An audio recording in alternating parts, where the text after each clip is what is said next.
We're just going to bring in the topic of manifestation, and Nina was asking what's manifestation, and I was saying it's what we can do to bring in our intention and our positivity and our creativity to create and allow the life that we want to unfold, really. And there's quite a lot to it that we can do.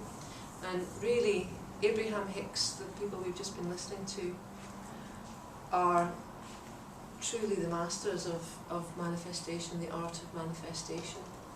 And I just remembered, actually, as I was meditating, it was one of the first things that Rachel and I connected about, because we were both on Twitter, and she said she'd just read Ask and It's Given, and I said, I've just read Ask and It's Given, and yeah, that sort of began our dialogue, so yeah, I think that's rather nice.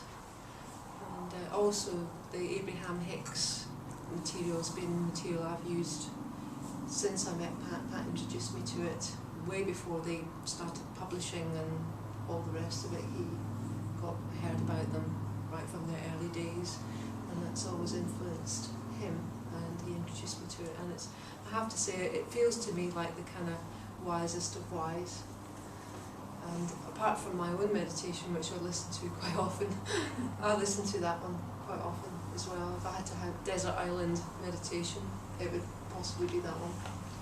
Or, you know, that selection of, because they've got one for abundance, one for relationships, one for health, and one for well-being, which is why it's neatly covered all the topics we've been doing. So yes, so the next, just the sort of last, the culminating kind of time we're going to have together, we're going to focus on something that we want to bring about in our life and help each other, support each other, magic together, something to occur in our lives that we really want to. And we'll have time to focus down on what that purpose is later.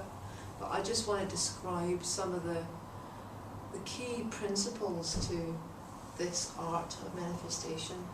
I know many of you have heard it over and over again, but it doesn't do any harm to hear it over and over again, and for the benefit of those who haven't heard it, I'll just say a few words about it now.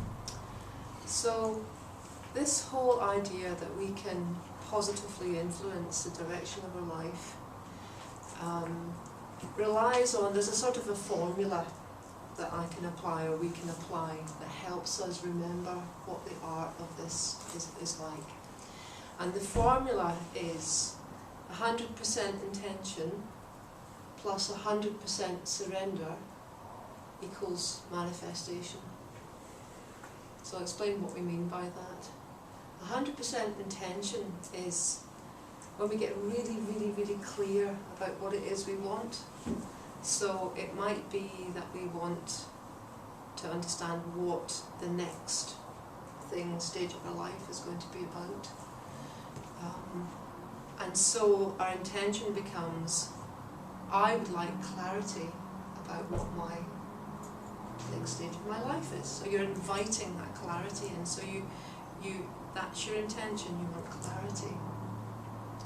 And then supposing you know what it is you want to welcome into your life, supposing you want to welcome in money and abundance, or supposing you want to welcome in a new love relationship into your life, or supposing you want to welcome in a new career choice, or something just much, much more kind of ordinary, like a beautiful new dress, or a parking space, or something like that.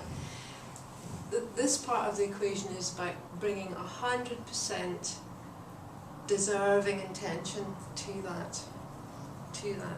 And when I say deserving, I'll just diverge a bit into the other principle of manifestation, which is sometimes we feel like we don't deserve things, or we can't have things, or it's impossible, or it's too rare, or for whatever other reasons.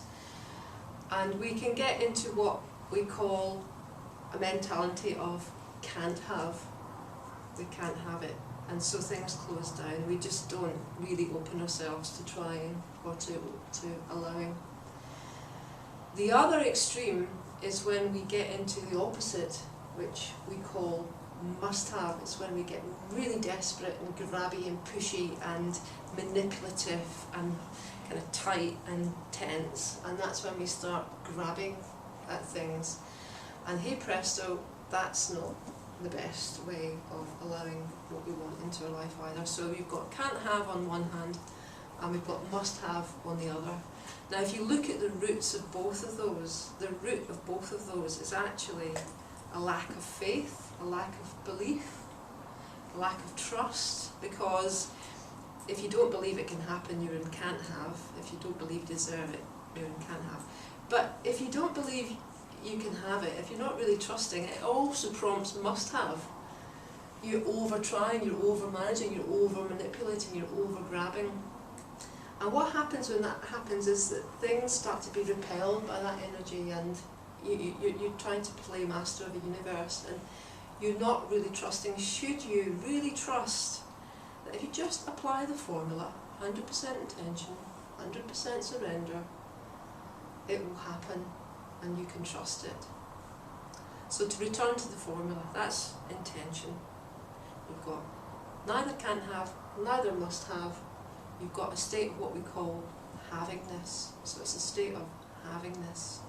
Anything's possible, and it's a sort of, it's neither one nor the other, it's kind of overarching both of those opposites. So the other side of the formula, 100% intention, the other side is 100% surrender. And what we mean by surrender is that's when we let go and we trust and we let the universe take care of the details.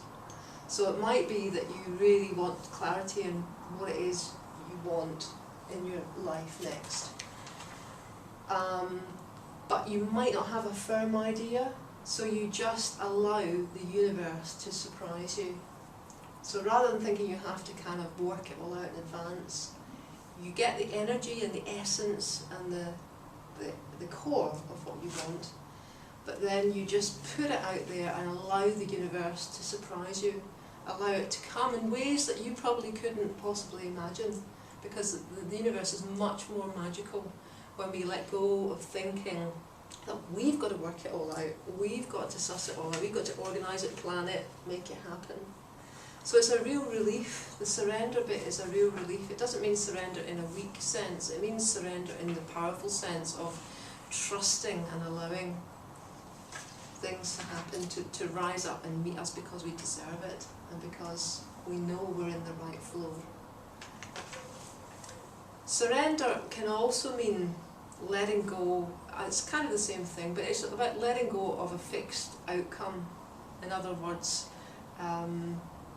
letting go of thinking it has to be by then, or it's also, paradoxically, conversely, even as we 100% say yes to something, we 100% at the same time go, and I let it go totally. If it's not meant to be, if it's not coming, I completely and utterly trust that that will be right for me. So there's a letting go even in, that's why it seems like a paradox, 100% intention right next to 100% surrender. How can that be? But it is the art of life. If we can just taste, touch, you can feel that sometimes, you get that when you feel that state of havingness, when you're so clear, you're so passionate, you've let go of all your fears and all your inhibitions and all your whatevers, and at the same time you just trust that something will come. That's when miraculous things happen. That's when love knocks at your door, literally sometimes, or whatever it is that you're hoping to manifest. So that's just the kind of, in a way, that's all you need to remember. 100% intention, 100% surrender. And what we're going to do now is we're going to do a practice together that helps with that process of 100% intending something and 100% surrendering at the same time. So is there any questions about that, just sort of general principle? Yeah.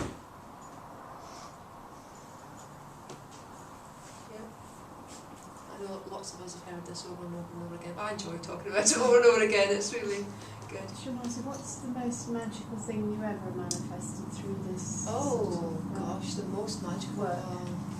Probably my relationship with Pat. But I mean, in terms of kind of what that's done to my quality of life, kind of thing. But it wasn't. I didn't know these practices quite the same. I kind of knew them. I was applying them in different ways.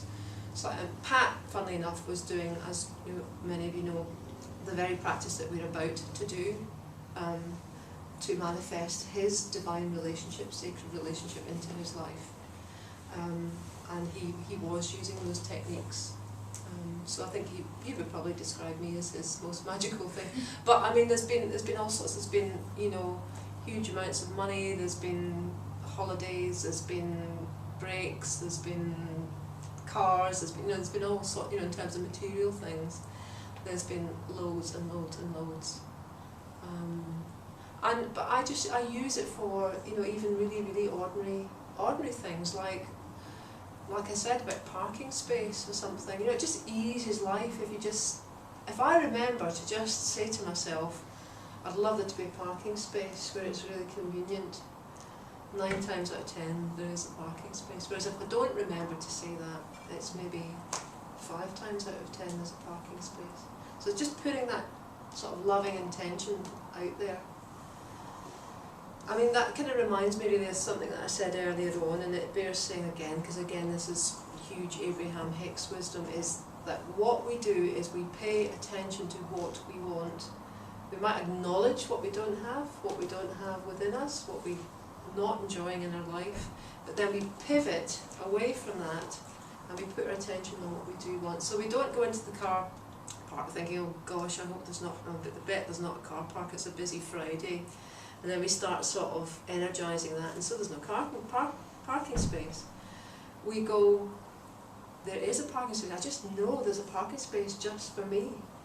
And somehow, magically, that helps it happen. So you don't hope for it, you just know it? You have it, yeah, I mean there is a kind of hope, but it's not a kind of hope from a place of lack, and it's a kind of, they say it beautifully in here, eager anticipation.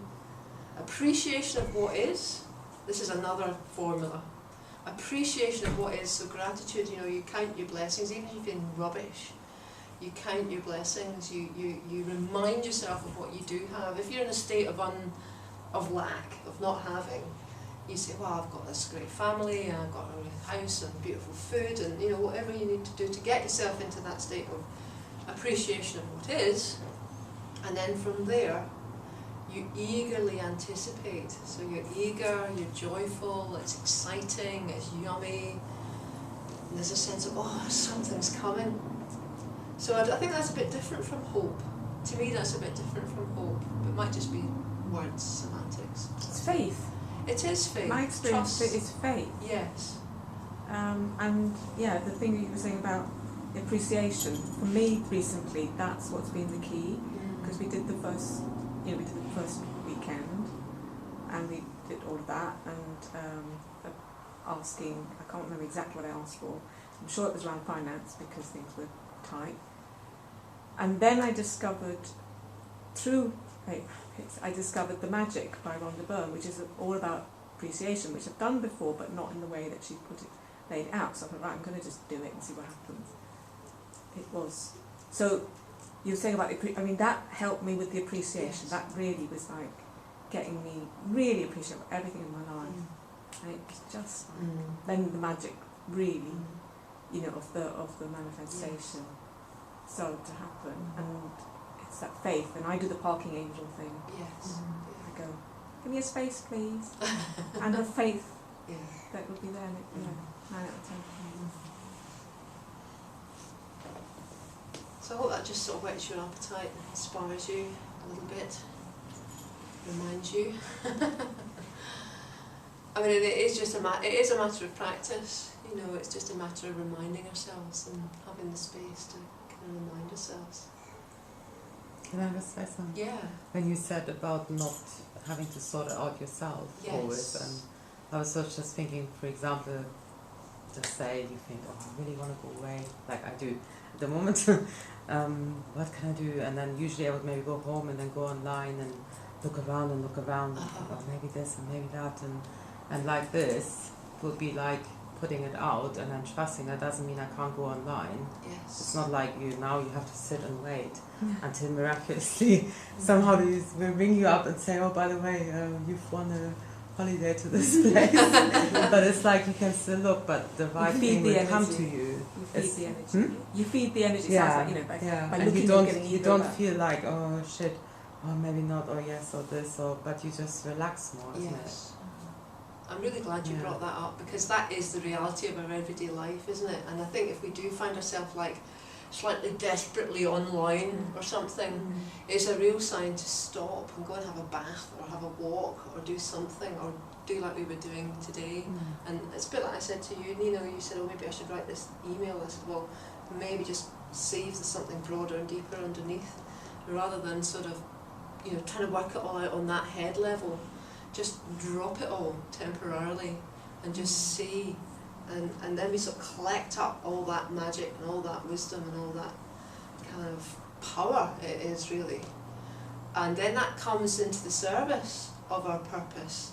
And then that's when things come in not quite the form we thought, because if we go with the online, push it all, work it all out on that level, we kind of narrow down all the options and we might end up with something. But if we can trust and drop into this bigger wisdom, that's when the magical opportunities, they do sometimes. Sometimes you do just get phoned up and offered a holiday. I mean, sometimes it does happen like that. And in fact, the more you live like this, the more it happens, and we just get used to it, don't we? Many of us I know are actually enjoying this synchronicities, things happening, and life becomes easy. It's not such a struggle. It's that our energy it doesn't demand so much of our energy. We're relaxed and we're not having to push and fight and struggle. And that's our true natures. That's the kind of creative, wondrous beings that we are. We are these wondrous beings that, like in the meditation, we can just create. Yeah. Can I ask a technical question? Indeed. You were talking, I don't think it was yesterday, I think it must have been on the first meditation course, about iron filings and attracting them. Yes. And I understand the law of attraction is about what you think of, you get, you receive, which is suggesting like attracts like. Yes. Although a magnet attracts the opposite. Yes, that's true, it does. So how I'm sort of struggling with how to put the two metaphors together. Yeah. Whether that's sort of scientific. Well, if it's about attracting like to like, well, actually that magnet does exactly the opposite. I was thinking about something like this quite recently, interestingly enough, because there's the saying opposites attract. Yeah. Yeah. And opposites do attract, but I was thinking, well, what's deeper than that? The reason that it's attractive is because there's something that the person's got a quality that you want. So you're actually thinking about what you want, so you attract that other quality to you. But it's still the law of attraction. It's magnetising. The word magnetise. Yes, you're magnetising because you want the attraction is a force that makes you makes you want to pull something towards you. Can I make an observation Yes. on that, Marty? Is that I often find as if I attract in, say I'm sort of attracting in a client, their gift to me is the equivalent of my gift to them. Do you know what I mean? So it's like a very complementary mutual thing. So like in relationships, Pat asked for you and you manifested, but he was exactly what you needed. Yes. And the yin and the yang it's like a complementary matching. If that makes sense. Yeah. I think that's very true. Yeah. The reason I ask it is because I did a session a couple of years ago with a group of apprentice manufacturers. What do you call them? Apprentice. They were in manufacturing. Yeah, they were apprentices in manufacturing. Yeah. And I talked about this and I got very excited about the law of attraction and think what you want in terms of your career and where you're going. because what you think of you get, and then they just threw this science at me and said, well, that's not how the science works. The science is exactly the opposite of what you're talking about, and they floored me. I did not know how to answer it, and it sort of bothered me ever since, even though I still believe yes, it's in the truth.